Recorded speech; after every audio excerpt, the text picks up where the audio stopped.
envoie-moi une décharge électrique. En Australie, l'opposition a rédigé un projet de loi pour rétablir la discipline à l'école. Donc le texte propose d'équiper tous les professeurs d'un taser.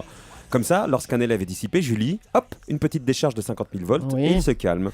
Et bien sûr, ça crée une polémique, Stéphane Bakowski, bonjour. Ah bah évidemment, ça, dès que les associations de parents d'élèves ont entendu parler de ça, ils ont commencé à chouiner. Alors, parce que Évidemment. le fabricant du taser a beau jurer ses grands dieux que ça n'a jamais tué personne, 50 000 volts, malgré tout, ça doit quand même picoter un petit peu. Ils ont en train de faire de drôles de bruits électriques, Marc-Olivier.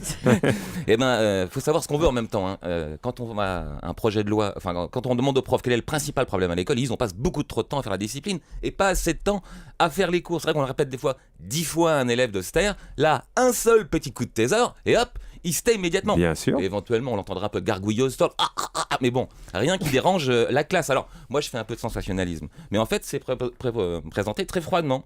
Et l'opposition australienne dit que le taser est un outil de discipline efficace qui permettra d'inciter les élèves à rester concentrés. Mais évidemment que tu restes concentré quand tu es menacé par un taser. Alors, bien sûr, il reste quand même une question délicate, une question que vous vous posez, j'imagine. C'est est-ce que ça ne va pas coûter trop cher d'acheter un taser à tous les profs? Il y a une question de budget à chaque fois en politique, et ça, ils y ont pensé aussi. C'est-à-dire que les profs seront beaucoup moins stressés armés d'un taser, donc ils prendront beaucoup moins de congés maladie, et donc ça équilibrera à peu près le budget entre dépenses de taser et congés maladie. Alors effectivement, le leader de l'opposition a dû réagir, et il a dû réagir pour s'excuser, parce que c'était en fait une erreur.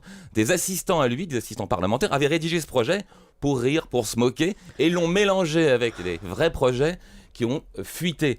Donc comme le style était très parodique du projet de loi normal, un ton technocratique très froid, il y a eu un malentendu et pendant 24 heures, voilà, il a fallu démentir. Alors je répète, hein, c'était une blague. Je sais qu'en ce moment, le gouvernement cherche des idées pour la sécurité. Non, ce n'était pas une bonne idée, c'était une mauvaise blague. La bonne blague, c'est que vous revenez tout à l'heure après 9h, Stéphane, avec la Dream Team.